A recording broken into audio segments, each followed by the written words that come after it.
Hello guys, welcome to our channel. Today I am going to show you how to create professional Instagram account. Okay, so let's get started. Then first of all click on Instagram app. Okay, then tap on profile icon.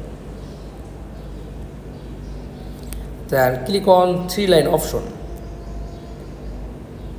Okay, then scroll down. Then tap on creator tools and controls. Just click. Then scroll down. Then switch account type. Just click. Then personal account and switch to business account. Okay. Then second option, add new professional account. Just click. Then all setup done. That's all. Thanks for watching. Please like, comments and subscribe. Thank you.